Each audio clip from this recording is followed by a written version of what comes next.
Hi everyone. I'm just about to make some cupcakes and I thought you might enjoy and you might get inspired and prepare some for the weekend. They are really nice fluffy cupcakes. They are based on a very nice sponge which we call chiffon cake. So I'm going to start with baking while the cupcakes will be in the oven and they will get baked. I'm going to do a bit of decorating on some cupcakes which are already cold. So let's just crack on. I've got already some egg white prepared, so I've separated the egg yolks and the egg whites. The recipe is available to download from one of the files on the group, but just as a reminder, I will say I've got the equivalent of 10 eggs. So I've got some egg yolk, that's 200 grams of egg yolks, and whatever quantity of egg white I've got from the 10 eggs. So I'm going to start beating the egg white low speed to create small air pockets and give a nice structure to the meringue. Then I will gradually add the caster sugar, and I've got about 200 grams of caster sugar to mix with the egg white. Now on a separate bowl, I've got the egg yolks, as I said, 200 grams of egg yolks, 200 grams of sugar. I'm going to add some vanilla essence. I'm using the Dr. Oetker oil-based vanilla essence, but if you prefer, you can use vanilla paste or any sort of sugar flavored with vanilla. I've got some vegetable oil, 70 grams, and I'm going to beat this mix of egg yolks, sugar and vanilla using a hand mixer. At the same time, on my stand mixer is going to make the meringue. Okay, it's going to be a bit noisy, but hopefully that will be fine, and you will still be able to hear me while I'm talking. So I'm going to start beating the egg yolks and then separately the egg whites.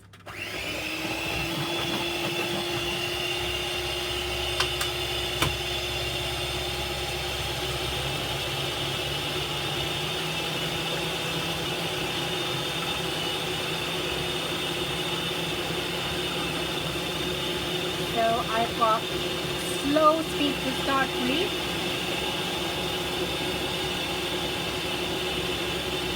On my egg whites, trying to build up that foamy texture. Once it's created, I'm going to start adding the sugar, but not for now. Then separately, my hand mixer is doing the job. Again, I'm using a tall, heavy mug so that I can support the hand mixer. I'm aiming for kind of a mini structure onto my egg yolks, sorry.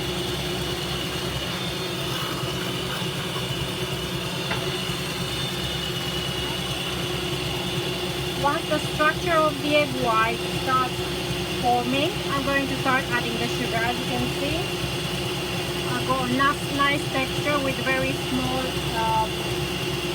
air pockets.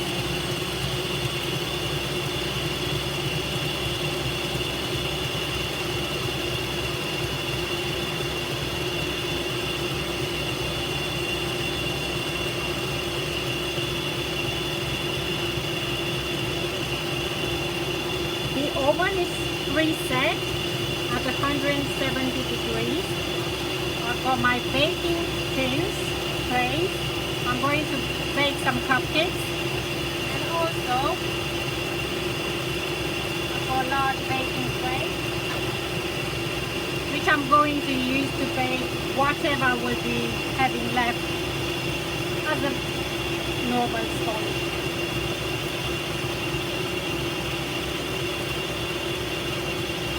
So in here, I've got the cupcakes which have been already baked and they are quite cold. As you can see, really nice notice there is no butter involved in this recipe, so really nice for kids as well. Now, switching to the egg white.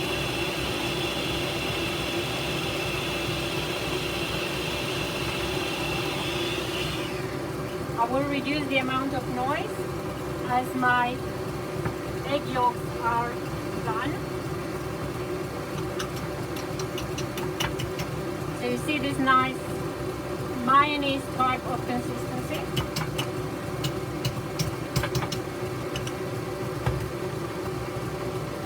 So I'm going to transfer it in here.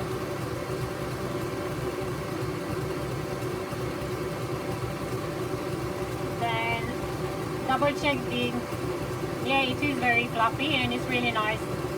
I'm sure they will become your favorite cupcakes if you will try this recipe. Oh, it's so nice when it's quiet. Okay, so I still got to beat the egg whites a little. As you can see, the consistency is too soft, so I'm going to put this on for a little bit longer. In the meantime, I will just drizzle the cupcakes, which are already cold, with some fruit compote. I can put this to the highest speed now. Ignore the noise. It's one of the metal bits of my mixer. It's just about to come off. So here I've got 3 examples.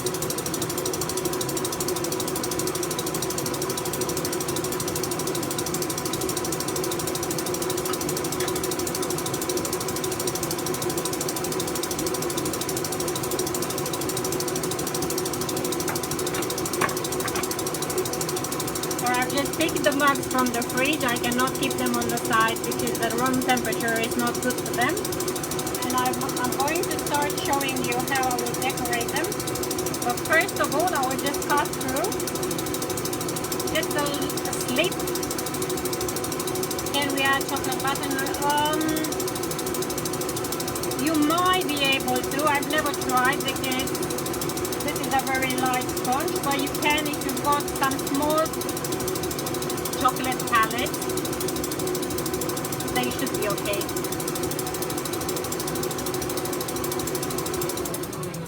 Let's have a look. if I speak too loud, the joystick starts playing funny. So I've told you this is just about to come off, but it's my favorite mixer. So okay, so the consistency is nice.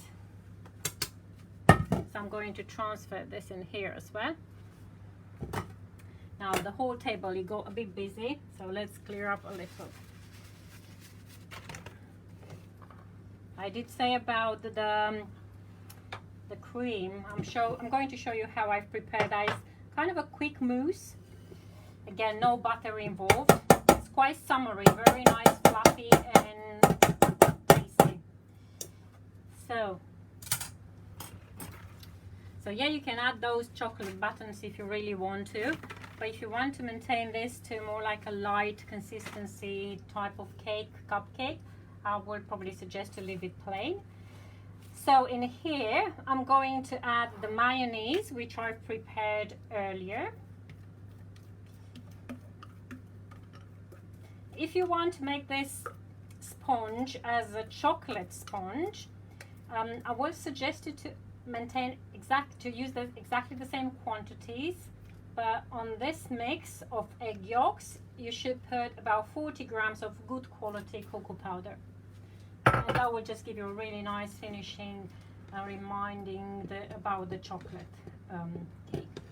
Okay, so I'm going to incorporate this mayonnaise into the egg whites. I wouldn't suggest you to stir quite quick. Just do it gentle so that you can maintain the amount of air which was incorporated, and start adding the flour. What I did, I've just sifted some flour, about 250 grams of cake flour, so with a low percentage of protein, not more than 9-10% of protein. I will talk in a sec about the cake, the flours as well. and I put a little bit of baking powder, so I'm just going to stir. I will not put the whole amount of flour in one go, just a little at a time, because being so heavy, it will just go down at the bottom of the bowl and it will be very difficult to mix. So just going to fold in this flour gently. You can obviously use a larger bowl and put all this mix into a bowl and just, you know, mix the ingredients more comfortably than I would do it now.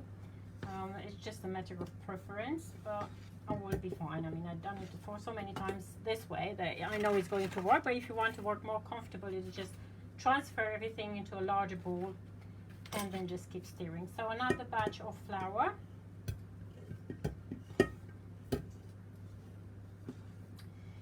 And I've mentioned while I was preparing the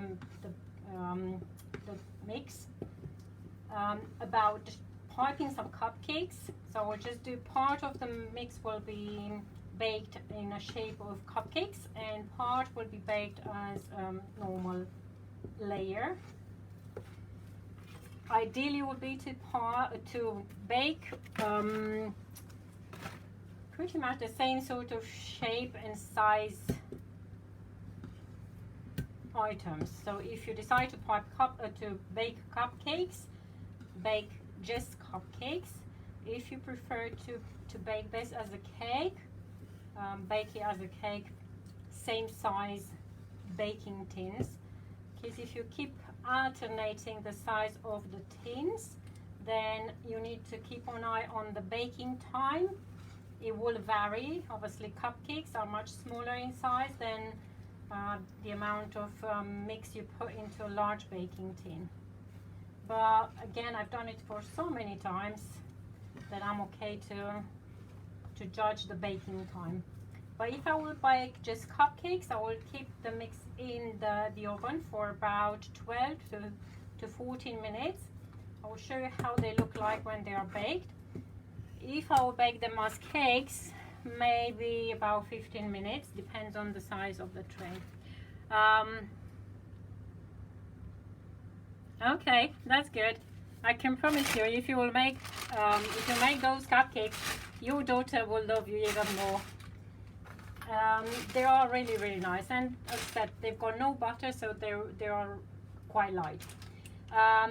In regards with the flour, as I was mentioning about the flour, let me just fill the bag and start piping, and while I'm going to do the piping, I will talk about the flours. This is not plain flour. The flour I'm using is a cake flour.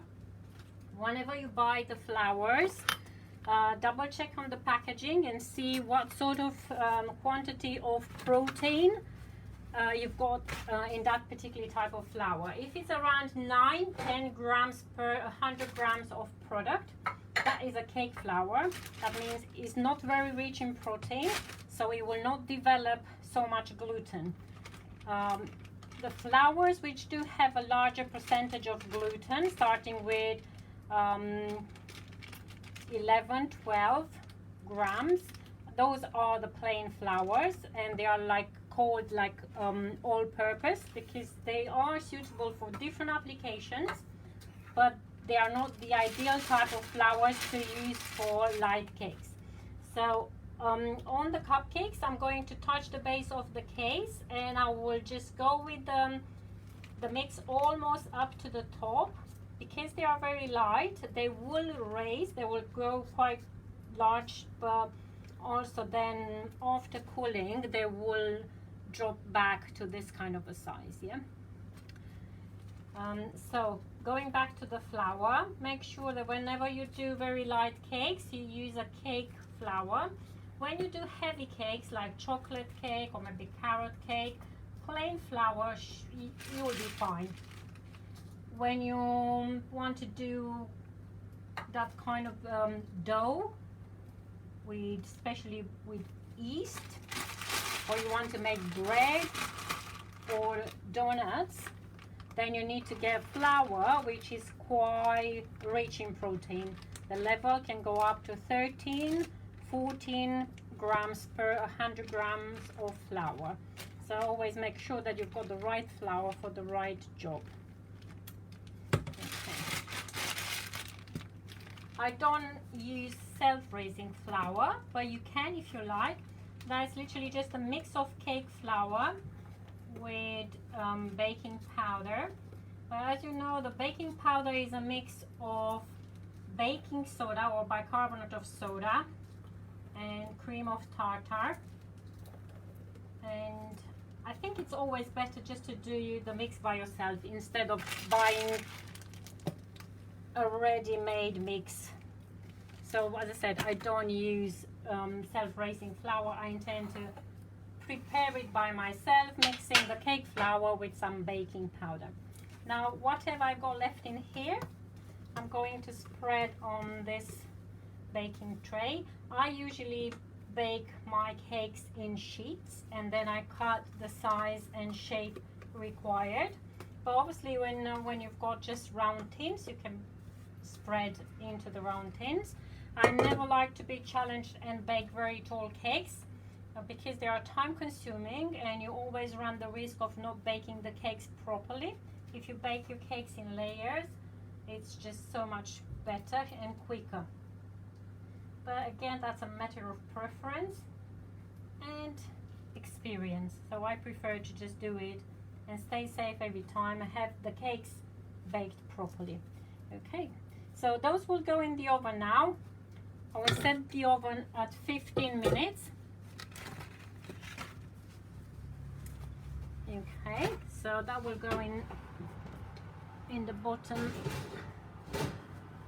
line, that will go on the top, and this will go below. Okay, and then just set. I did mention about the temperature in case you did not hear me.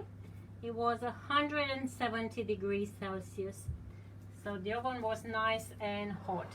Now what I've got here, I've got some double cream, about 400 grams of double cream, and some chocolate ganache, white chocolate ganache. The recipes are on the group, on the PDF, on the files. So I'm not going to go through the method of preparing the ganache.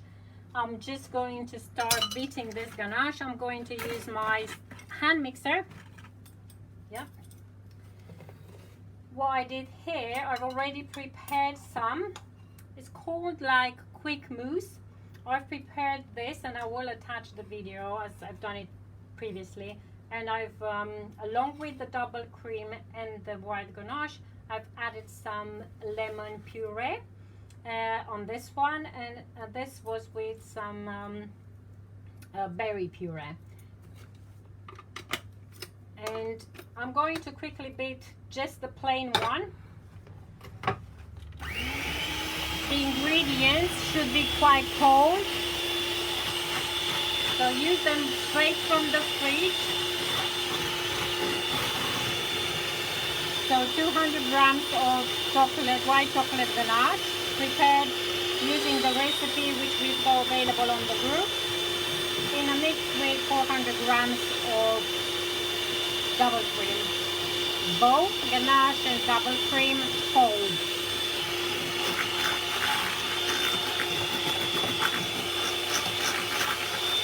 The mix starts getting body in literally minutes.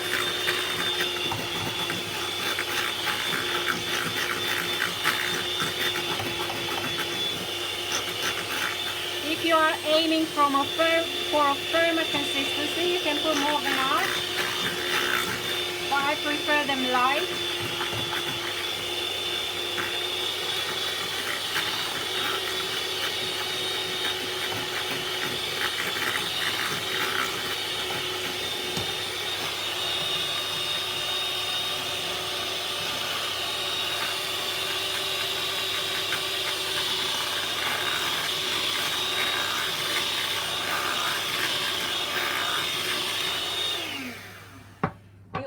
Takes longer to beat the mix if the jug is very tall. If you've got a shower jug, it takes literally just 2-3 minutes. But if the jug is very tall, then it takes a little while for the air to get at the bottom of the jug. So just be patient and always double check.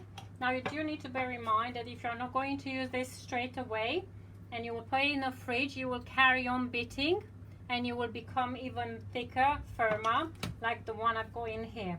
So say for example at this stage, if I want to soften, what I will do is just put some of the fresh one or maybe some just fresh double cream and soften.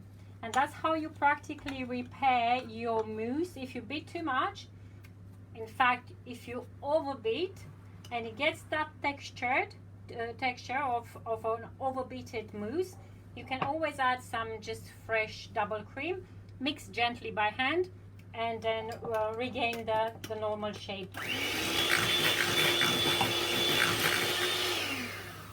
Okay, so I'm just going to grab 1 spoon of the fresh one just to regain that nice fluffy aspect of this. Just because sitting in the fridge, it makes the fat to kind of overbeat without even touching it. But this is a mousse, so it does have some air bubbles anyway, and it's with lemon. This is plain and this is with berries. Okay, now what I've done here, I put some lemon puree and some berry and cherries purees. The lemon one, I bought it, so it's not made by me, but you can definitely make a lemon curd. The other one is made by me, and the recipe is also put on the group. But what I did, along with the wild berries, I put also some sour cherries, frozen sour cherries, when I've prepared the mix. So I've got my cupcakes where I've put already a slit inside. So I'm going to fill them with this fruity compote. So I'm just going to cut the end of the bag and literally insert in here. So I'm not going to add any syrup, any moisture, because those cupcakes are so light. If I will put too much moisture, by adding syrup, they will become far too soft and somehow not as pleasant to eat. Okay, and I'll do the same thing with the lemon one. But you can obviously prepare whatever compote one you prefer. If you prefer like oranges or anything, any kind of fruit will do. Or if you're a huge fan of caramel, you can add some caramel syrup. Good. Now that I've filled the cupcakes with the fruits, I'm going to literally just spread a little bit of the mousse. Just quickly get a palette knife. Yeah. So all I want to do is just to create a good support for the flowers, which I'm going to pipe, and cover the that kind of a sauce of fruits. Yeah.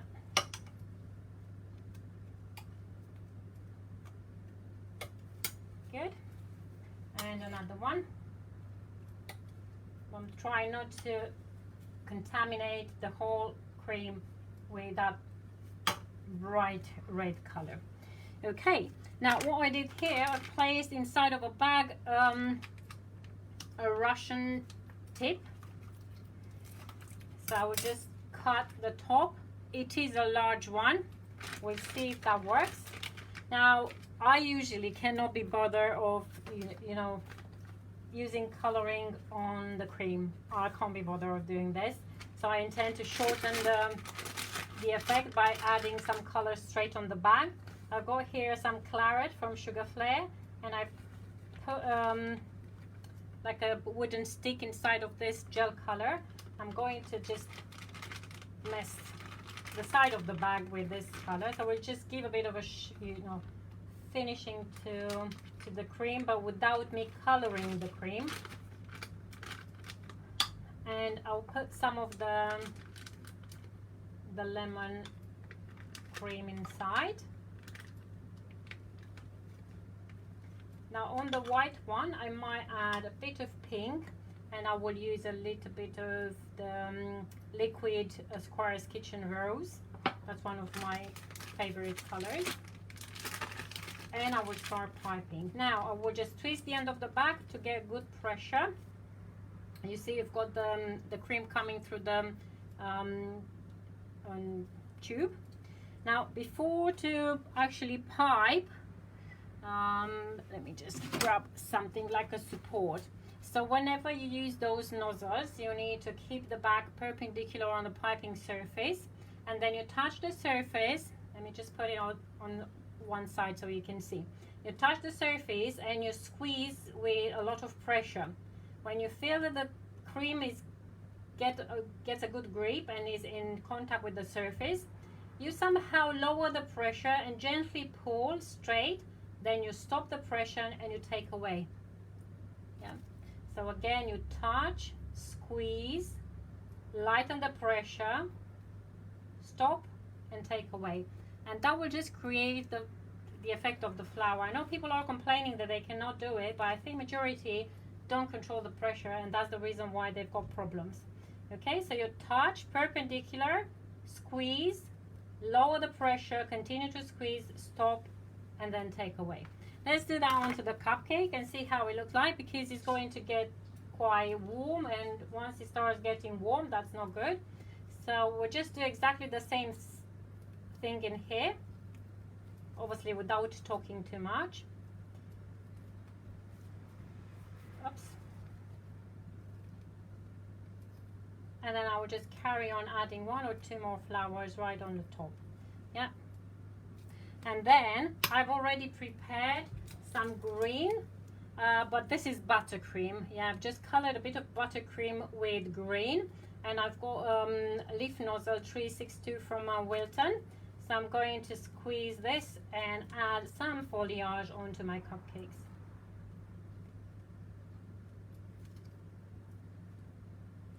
Okay, so quick and easy. Let's do another one, but I do have already other tips put on the fridge, so just bear with me one sec.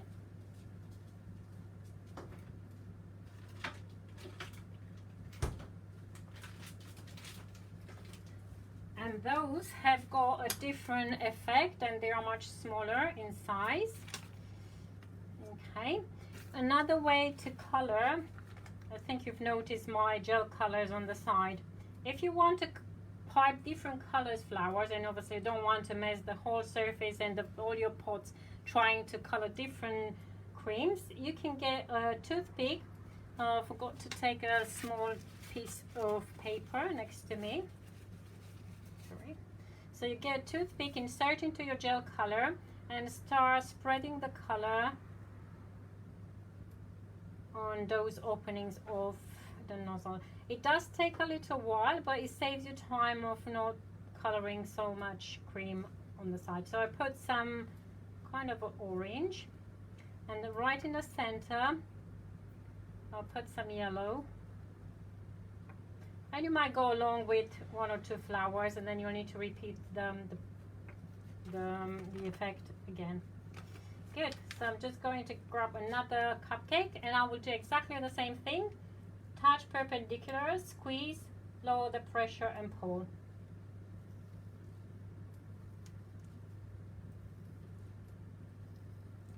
Okay, we'll just carry on going around. But see, after 2-3 flowers, you lose the color, so you need to do it again in case that you want to.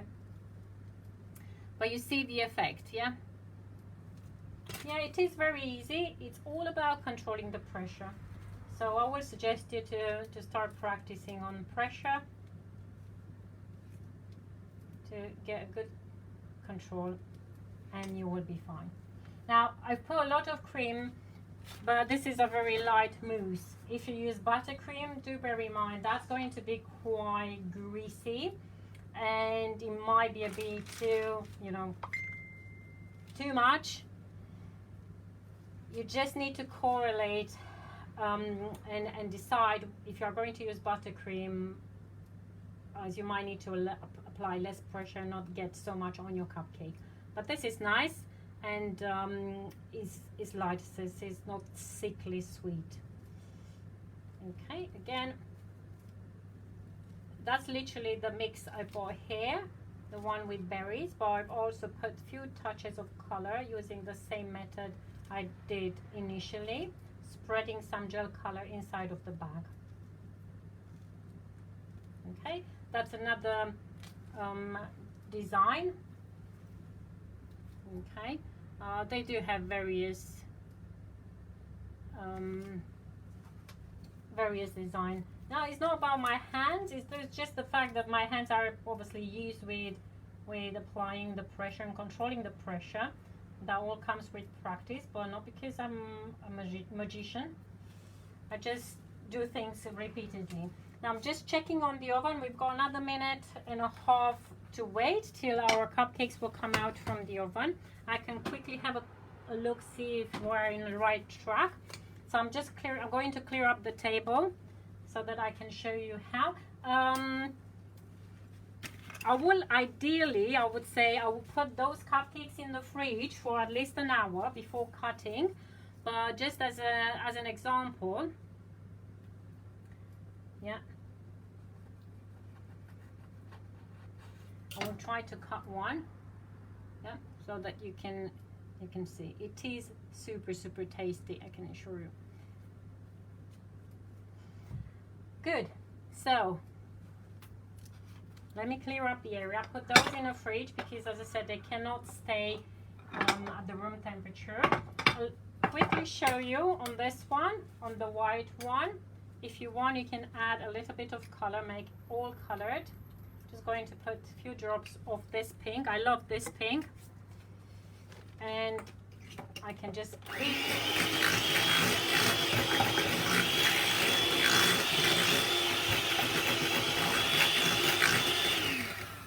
I might need to put a little bit more. It's quite pale. See, that's one of the reasons I don't use too many colors when it comes to creams, because they obviously, those get eaten. They are not like fondant where you can use the fondant just for decorating.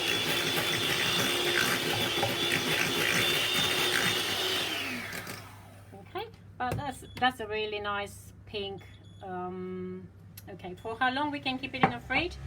You can keep it for like, oh sorry, the door is open and it's quite noisy. You can keep it for good hours, like maybe 10 hours, but I wouldn't suggest to keep it for longer.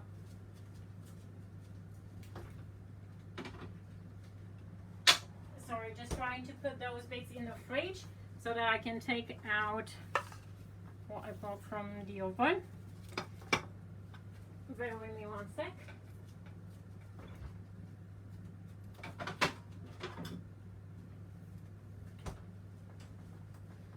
Just on the other room where the fridges are a bit too far away from the working surface. So just a quick wipe so that we don't have too much mess in here. Yeah, they are yummy. It's something which I can definitely confirm. They are yummy. And as I said, there is a lot of variation. You can mix the sponge with lemon, make it flavored with lemon, make it flavored with cocoa powder. Now let's see how the cupcakes look like.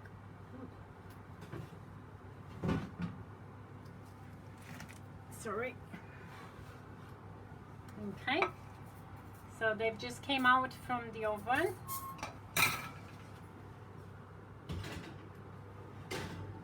And that's the other baking tray.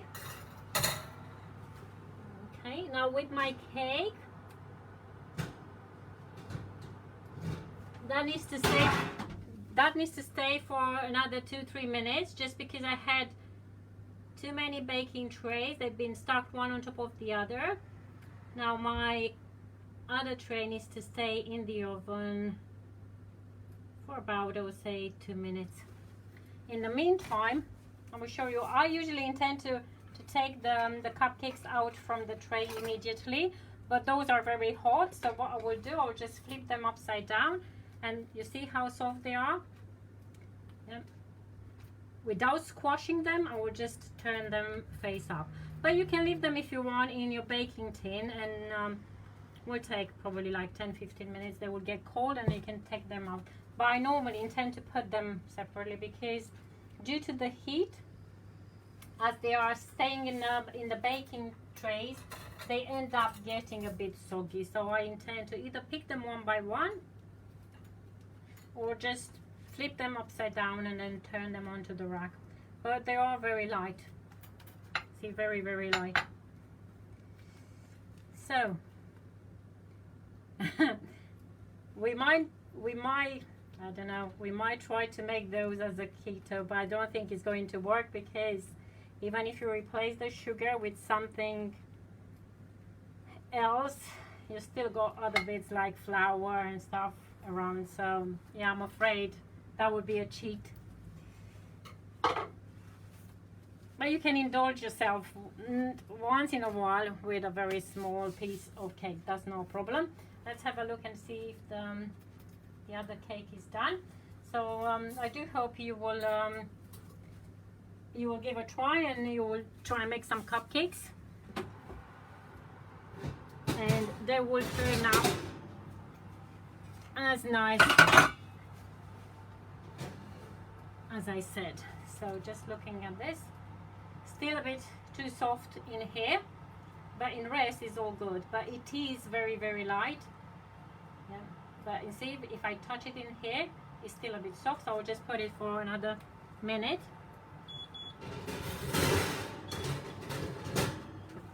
Just another minute and it will be done. But that's it for now. So look forward to see your cupcakes.